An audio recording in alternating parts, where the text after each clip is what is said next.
ভাবির হাতে ঝাল ঝাল গরুর গোস্ত রান্না আর ডুবোর তেলে ঢেঁড়স ভাজা।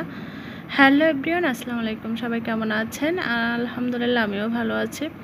হঠাৎ করে আজ সকালে 12টার পরে ভাবি আমাকে ফোন দিছে যে আমার এখানে আছো, আমি গরু গোশ রান্না করব আর ডুবোর তেলে ঢেঁড়স ভাজবো, তাই তোমাকে খেয়ে যেতে হবে। তার সাথে 22 রকমের ভর্তা আছে, ডিম ভোনা আছে, সব মিলে। আর তারপরেও ওই জায়গাটা যে এত সুন্দর একটা জায়গা, ট্রেন লাইনের পাশে, ওদিকে ট্রেন যাচ্ছে, আপনারা তো দেখতেই পেয়েছেন। আমি মোটে ভাত খাবো না, আমাকে জোর করে ভাত দিয়েছে, যে আমার খাওয়ার কোনো ইচ্ছা ছিল না, তারপরও আমাকে অনেক জোর করে ভাত দিচ্ছে। তারপর আমি কি করব, গরু গোস্ত দেখে আমাকে তো লোভ লেগেছে, না খাইলে তো নয়। আর ভাবি বলছে, আরে আমার রান্নাটা একটু খেয়ে দেখো। ডুবো তেলে ঢেঁড়স ভাজা দিয়ে খাইছে, তা আসলে অনেক মজা হয়েছে, অনেক টেস্ট হয়েছে।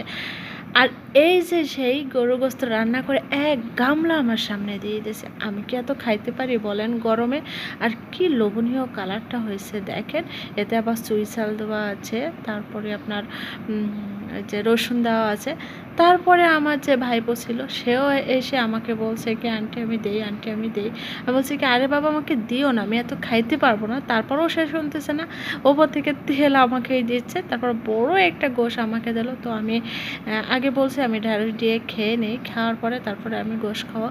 তা বলছে কি না, আরও ভর্তা আছে। তো আমি বললাম যে না, এই দুইটা দিয়েই হবে, এখন আমি খাবো না। তো আমি কিন্তু আসলে খেয়ে অনেক সুন্দর রান্না করতে পারে ভাবিটা। আর আমি কিন্তু এই খাচ্ছি দেখেন। আজ এই পর্যন্তই, সবাই ভালো থাকবেন, সুস্থ থাকবেন, আল্লাহ হাফেজ।